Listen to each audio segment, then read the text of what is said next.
up where we were. Okay.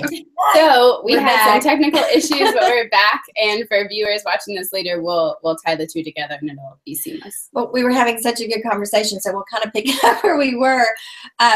We were talking about how this, at first, this dramatic change in your diet started making changes in your lifestyle, but as you evolved into it more and more, and it went over more time, and now you're in like you're up to like 7 years. Can you speak to how it changed your life in bigger ways? Did it make you start paying attention to other things? How did you start looking at things differently? Yeah, that kind of thing. First of all, I became a much nicer person. I'm not saying that I was mean before, but I think that it has made me nicer, mainly because I'm not in pain all the time. I think that when people live with chronic pain, you don't realize that that's why, like, I always talk about how my in-laws thought, and they've told me since I've changed my diet, they always thought that I was kind of a cold person that didn't really want to engage and kind of just was by myself and didn't really speak up a lot. And really, it's because I was in pain all the time. And so I think that changing my diet has allowed me to be more engaged with my friends and family because I'm not in bed in pain or sitting there doing my best to not be in pain. So that's for starters. I think second, I think changing my diet opened up my mind to other ways to treat myself better, whether that's through natural and organic makeup, really thinking about the clothes that I buy, really thinking about how things are made. And it's a weird thing because I think everybody has their reason why they change their life. And I don't think that you realize how it's going to be a domino effect.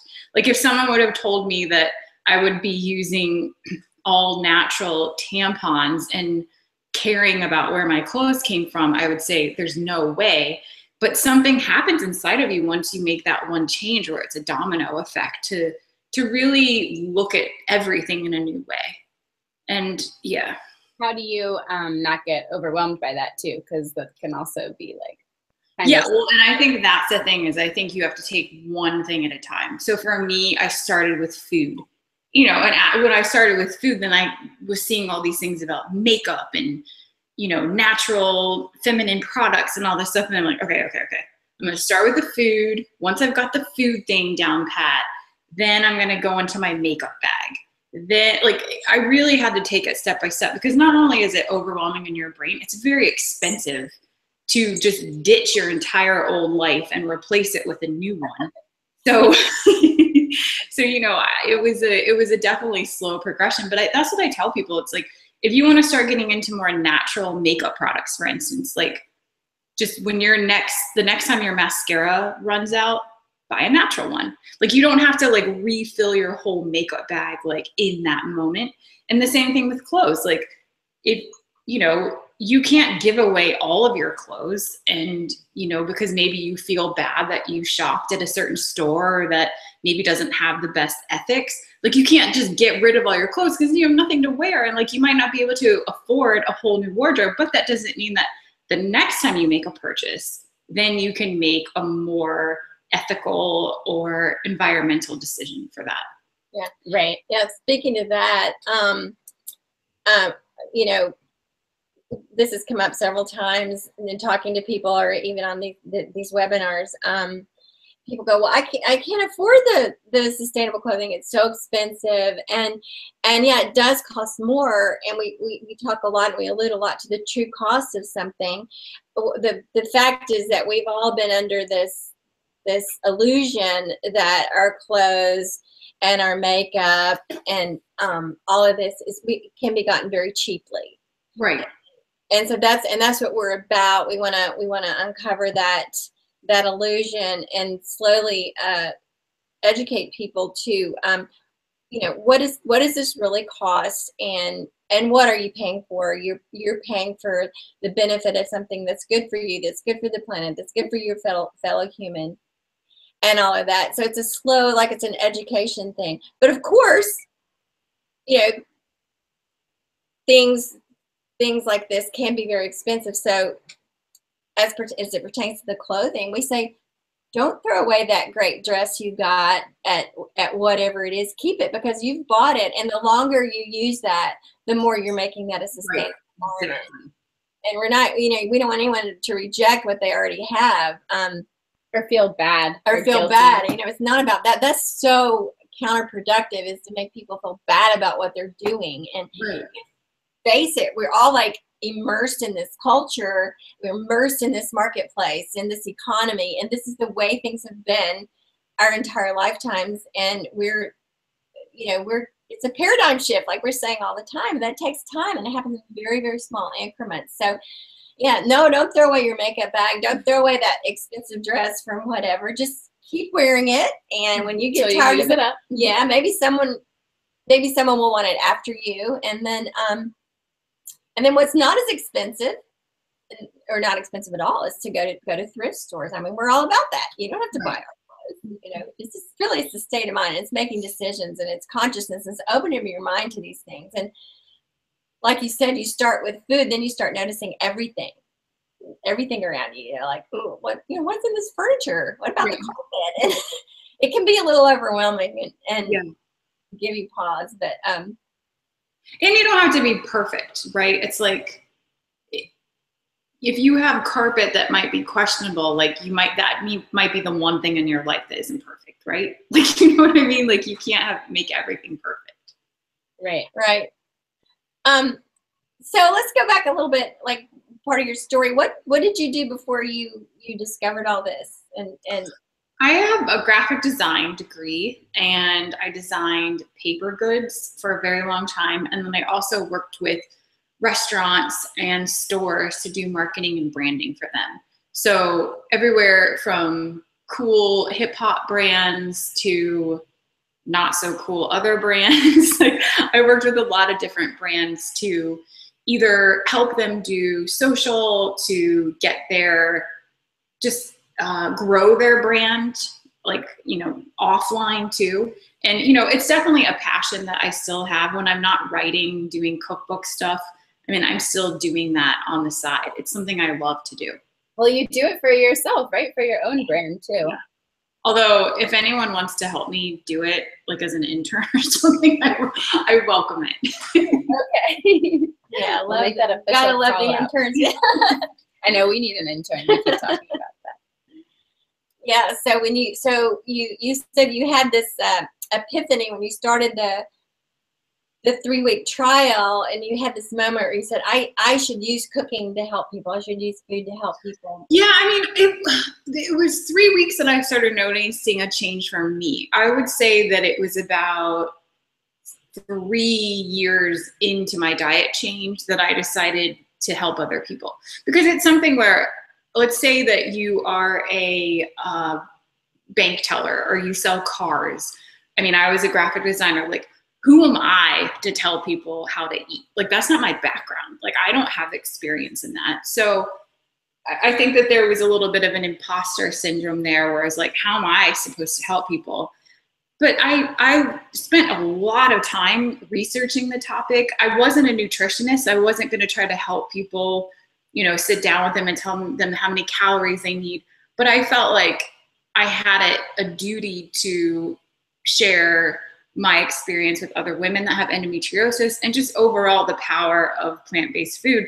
And knowing how hard it was for me, I was thinking, this has to be really hard for other people too. So my goal was to help people in a very easy, approachable way. And I think when I first started changing my diet, like I said, I didn't know how to cook. So I couldn't have helped people then. Like, it took me a while to develop recipes and come up with a philosophy that could help. Well, when you're talking about, I'm not a nutritionist, who am I to tell people? I don't think you can ever go wrong just speaking from your own experience. Right. No one can argue with your experience. Right. They can tell you all this or whatever. But there's one thing I'm curious about. You hear a lot about non-meat diets and B12, and there's some things that you just can't get through plants. You kind of hear about that on the other side. So Do you have anything to say about that? Well, I mean, you can definitely take a B12 supplement. Like those exist, so you can definitely do that. I take a B12 supplement. I mean, you can get B12 from fortified nutritional yeast. It's not enough B12. I mean, when people are concerned about my diet, I just kind of wish them well and tell them to mind their own business because it works for me. And I mean, I know that I'm a healthy person. I get my vitamin levels tested if I'm low on D, which most people in the United States have a D deficiency. Then I do what I need to do. But I mean, I don't know. The bottom line is that I think that a plant-based diet is great. It needs to be well-rounded. It doesn't mean going to the grocery store and buying all the vegan, gluten-free products. Like those aren't necessarily healthy for you. So I think it's just about having a well-rounded diet. And if you're worried about getting enough protein, there's protein calculators online where you can put in your weight and height and everything and figure out how much protein you actually need. But I think for the most part, I mean, I'm doing great. Yeah, absolutely. And no one was ever worried about how much protein I ate before I stopped eating meat. Right. Right. And now it's everyone's business. Yeah, exactly. It's like, it's not actually at all. And, once again, I mean, we've said this before, but people have to decide what's good for them. And I do think there is bio individuality. That's why there's not a one size diet for everyone. And right, for sure. So have you ever, that just makes me think, have you ever thought about or actually pursued any kind of do you love providing this information and telling your story in your cookbook and that's an outlet, but have you ever consulted or helped people specifically with their nutrition or done nutrition? Yeah, I mean, you have to be careful with that. I got certified in plant-based nutrition to learn the ins and outs and the whys and the hows. I'm not a nutritionist. I'm not a registered dietitian. I have definitely taken people on shopping trips to just show them how to navigate the grocery store. I mean, I think that's a huge thing for people. I know when I changed my diet, the grocery store freaked me out because I was like, I don't even know what to buy here. Excuse me. So I have helped people in that way. I have helped people, a lot of friends and family, and it used to be something I did on my website, just like a 6-week course that breaks down introducing more plant-based foods into your life. Again, not from a dietitian standpoint, but just in a emotional grocery shopping level. So yeah, I definitely have helped, but I mean, I think my book has got it all. It's the plan that I would suggest to anyone. Yeah. Do you have, I'm sure in Charleston there, you have some nice farmers markets and that sort of thing, where you have a good food selection or good local food sources. Do you find that where you live? And yeah, I mean, I don't think that our farmers market is amazing. I hate to say it. It's a lot of stuff and not a lot of food. That big covered thing in the middle of town, right? That's market.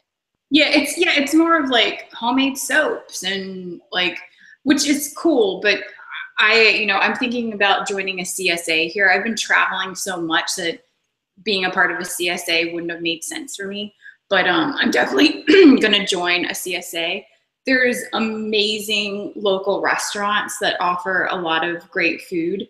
But I also, one thing that I did when I was testing my cookbook, and one thing that's important to me is that I want my ingredients to be available to all types of people. So not everyone has access to a farmer's market, period. Some people live in food deserts. Some people, the only grocery store they can go to is Walmart.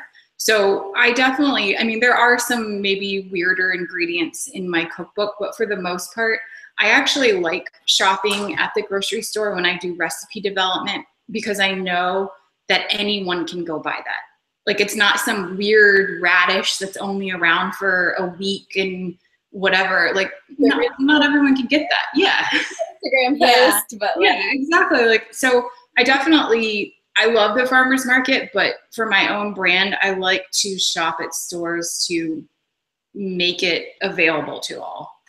I love that. I think that Yeah. just fits your whole, like, my perception of you, and like I've said this before, is like you are like make it accessible and doable and like one step at a time. And you know, maybe just the first thing you do is stick to the outside of the grocery store. Even Yeah, totally. Yeah, sure.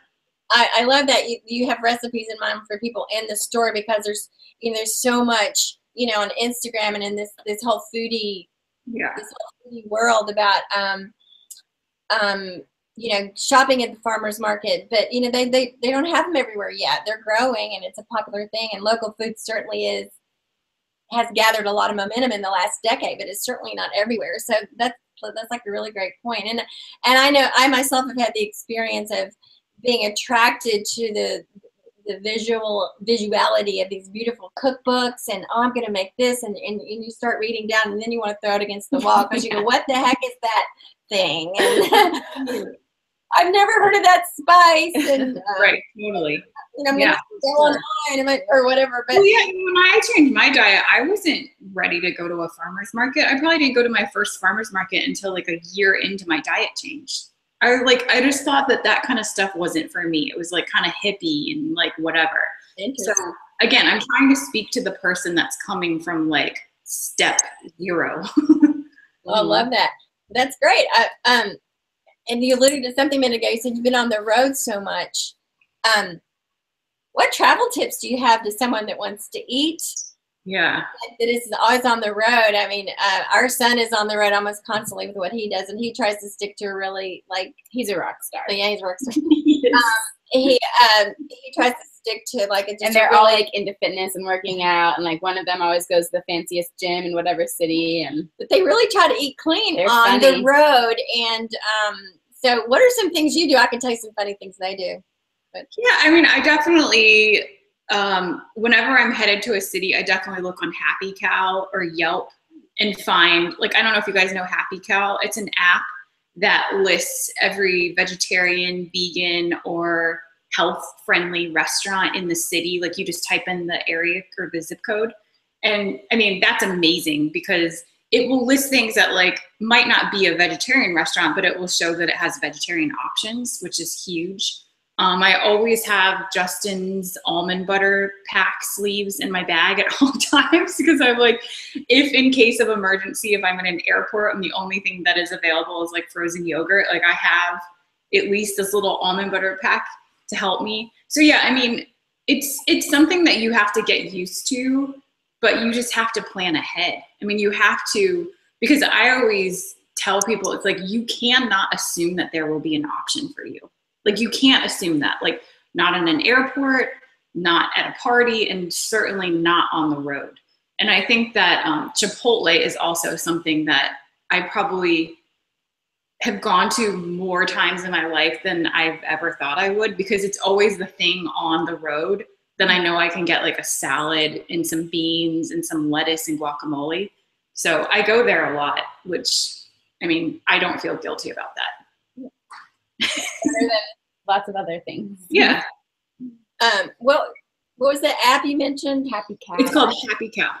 Happy Cow. That's really good. And that's an app that will tell you where the healthy spots are. And it's really cool because it will even list the health food stores. So a lot of times when I'm traveling, I'll just, like, if there's nothing around me, I'll just go to the health food store. They usually have some type of prepared food, or maybe they even have like some Amy's organic something and I could throw it in a microwave somewhere. You know what I mean? You got to do what you got to do. Yeah. So on that note, before, I feel like I have like so many more things I want to talk about. Okay. Transitioning to like the next phase of questions I want to ask. What do you do in your, speaking of on the road and eating healthy, just in general, it doesn't have to be on the road, but how do you like slow down and maintain your sense of like health and well-being and like your own self help? Yeah, I mean, as you're so busy. Habits. I force myself to do it. It's not something that comes natural. Like, I mean, I now don't have to think about the way that I eat, but I still definitely have to plan ahead and force myself to meditate or to work out. Like, I mean, I think it's great there's people on social media that makes it look like working out is their most favorite thing to do. Is not my most favorite thing to do. So I do, like, I have a rebounder that I got, one of those little mini the rebounder. And so I'm going to bounce. Yeah, and so I've been trying to find things that I actually enjoy doing. So like I'll hop on a rebounder and I'll play like my favorite TV show and say like I'm gonna bounce until this show is over. And it's kind of like it makes me engaged, and like so I do my best to. But yeah, I mean, I think, and sometimes like I have a son, and sometimes that means that on Sunday my husband just takes him out for the day, so I have some time alone. And you know, I don't feel embarrassed or ashamed to say that like I need time alone to be my best self, because I do. Yeah, I love, we were talking a little bit over the summer, and I love how like at one point you were like excited about this, but I'm going offline for 3 weeks, like talk to you in September. And I was like, oh, cool. And so was that hard? Like, what was that like? Well, that 3 weeks, the first week into doing that, I found out that I had an ovarian cyst that was this big. So it turned out to be a terrible 3 weeks. It was awful. I had to go to New York to see a specialist to get it removed. It was not cancerous, which is amazing. But, you know, things happen for a reason. And maybe I set those 3 weeks aside in my head. Like I had no idea that it was there, but I can't imagine not have setting that time aside, because if I hadn't and found out I had that cyst, I would have had to cancel book tour stuff, like business things, like it would have been crazy. So yeah, that 3 weeks sucked. I'm planning on taking another 3 weeks off. It was funny because one of my friends texted me and she was like, I'm so jealous you just get to lay in bed and watch Netflix. And I'm like, this is not fun recovering from a surgery, girlfriend. Like, this is not time off. This is like, this sucks. So, yeah, so. Do that again. I'll peace out soon, or like maybe after the holidays or something. Yeah. Well, anyways, that stood out to me. Like that takes a lot of courage and guts, especially when you're, you know, in the place that you are with your new book coming out and promoting yourself and growing your thing. You know, it's counterintuitive to just sort of, I mean, if we did that right now, like, I mean, we can't right now, but we like. But the thing is that as you grow, when will you ever do it? Right. Like, you know what I mean? It's like, at some point, it's like, and if I go off Instagram for 3 weeks and my business fails, I have a serious problem with my business. You know what I mean? Like, that's like, those types of things should not rule my life. Yeah. So that's such good encouragement. So how do you handle the everyday? I mean, do you have are you very structured, or since you work kind of like you're sort of free agent, you set your own pace, I imagine. So do you structure that, or do you just let it kind of happen organically? Yeah, I'm trying to get better about structure. I mean, one thing that I used to do for the podcast, it was just an indefinite podcast. And I was like, how am I going to do this forever? So one thing I did to set up some structure for that was I decided to do 10 episode seasons. Oh. Well, actually 12, but this season's going to be 10, but 12 episodes. So it's like, okay, I know I have these 12, and then I can take a break and focus on some other things. Like there's something about having those breaks for me. I try to do a good job with scheduling my podcast recordings on a certain day, but it's sometimes hard to do when like you really want to interview a guest and the only day they have available is Tuesday and Friday, and you're like, but I only record on Wednesday. It's like, oh, I'll do it on Friday. So I definitely try my best, but I have been trying more to segment my times and say like, okay, this morning is a writing time. This afternoon is podcast, because my dad calls them the swirls. I'm someone that gets the swirls in my brain where it's like I have 1,000 ideas swirling and I have to like segment things in order to get anything done. And for me, that's, you know, going to a cafe or something where I don't turn on my Wi-Fi, so I can't check my email, or putting my phone on airplane mode so I'm not getting texts and things. Because, yeah, I mean, it's just constant, right? Yeah. Oh, Yeah. man. And when you know, That's part right. of what you do is like, you know, trying to attend to the social media and stuff. And engage with people. So you, Right. am I Right. working, or am I being distracted? Sometimes it's hard to tell the difference. Totally. So, you know, for my personality type and doing all this, I'm having to do a lot of self observation on, you know, how I'm spending my time and what that feels like. And sometimes just to go for a long walk and not take my phone just feels so good. Like, even if nothing happens on the phone, not having it with me. Oh my gosh, totally. There's this new book out. I'm actually interviewing the author of it on my podcast. It's called We Need to Talk. And they did a study that even in a room with just a phone present, people had more of a negative experience, because they automatically think about what they have to do, who they have to communicate with. It brings up negativity for people. So you're right. It's like, even if nothing happens on it, just not having it feels freeing. And if you're waiting to hear from someone, you're waiting for that email or you're waiting for that text, whenever it's not coming, that's stressful. Yeah, you're like, So you're never present, you know? You're never present in what you're doing. And then you do get something and you're worried about when you're going to respond and what that person's going to say. All kinds of mental stuff hooked up in this way of doing business, you know, like where it's all on this little thing, and you know, there's a whole world inside that little device that you're supposed to be tending to. It's pretty, there's a lot of moving parts there. And a lot of them are moving in my head too. So yeah, I would say she's a swirly person too. I'm swirly. I'm swirly Shirley, I tell you. I like that. So real quick, because we're running out of time, I do want to ask you a little bit about sort of like, if you're willing to share where you see your business going and sort of the bigger picture stuff that you see you wanting to accomplish through your brand and One Part Plant. And then also if you could speak to someone who is looking to, I think there's a lot of energy around this topic and what we're doing, and people are just so, I'm sure you experienced this, so excited to like find you and find someone, you know, speaking to them. And so there's also a lot of energy around entrepreneurship and people starting their own things. So if you have any advice or encouragement to someone who wants to share their knowledge and experience, but doesn't want to feel like the imposter syndrome, like it's all been being done and all that. So that was kind of a two-part question.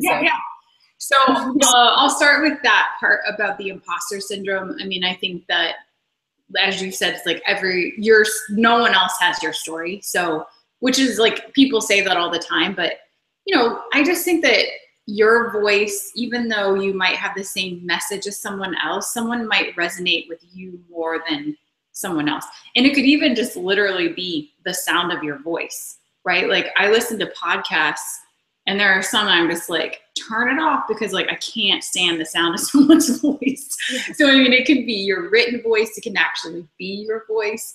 I think it's just, and I also, my biggest advice is I think that, and I'm sure you guys know, I think that there is so much weight on being an entrepreneur right now. It's not that cool sometimes. And I think that people think that, you know, I talked to Ruby Warrington, who is a very wise woman that talks a lot about finding your dharma. And people think that your dharma, that thing that you are meant to do in life, also has to be your career. It doesn't have to be. So if you want to help people with food and start an Instagram account or start a podcast or whatever you want to do, like, you can still have the job that pays the bills plus do that. Because I think that once you start doing that, I mean, I know myself, I've suffered from this. When the funds are low, it's not as enjoyable to help people and spread your message because you're worried about like paying the bills. So I think that my number one tip for people is that, like, what you do in life to help people or serve people or your dream, it doesn't have to be your job. You know, it might transition to that in the end, but it doesn't have to be your job. Mm-hmm. Yeah, and it doesn't have to be, oh my gosh, I get so frustrated by all of the stuff out now that and I get bombarded with these ads probably because of the things that I Google, but there's so many people out there trying to tell you how to make your money, and then you buy into that, and you're like, do you know what I'm talking about? Yeah, for sure. Yeah, I know exactly what you're talking about. Yeah, and I think that that's a little like unhealthy sort of pattern that I'm seeing sort of in the past few years that's really picked up. Yeah, and like maybe you are meant to be an entrepreneur, but not everybody is. And I think that that's okay. Like I'm really bad at playing pool. You know what I mean? Like I'm bad at like some things, but so I think this notion of the entrepreneur as being like the almighty, it's not true. Well, I think part of that is a reaction to people feeling out of control in their lives, and that the idea that entrepreneur is so appealing, Right. because people are hungry for what they consider to be free time or just freedom. They're really hungry for freedom because they feel so entrapped. And I don't think it's just employment. I think we're entrapped by so many things. We're entrapped by our devices. You know, we're entrapped by, you know, things we think we should be doing and things the culture tells us to do. And the entrepreneurship as kind of a thing out there now is really what's really saying is like, you know, you can be in control of your life, and it doesn't mean you have to quit your job, but you know, we talk about slow living and our tagline, sowing seeds of slow living, and how you find that in the very situation you're in. Right. Yeah. Just tiny ways to make those shifts so you don't feel like you have to dump everything and get your Instagram account and, you know, and go. And I think the thing also is like I've been telling people a lot, is like don't put all your eggs in the Instagram basket, because you do not own Instagram.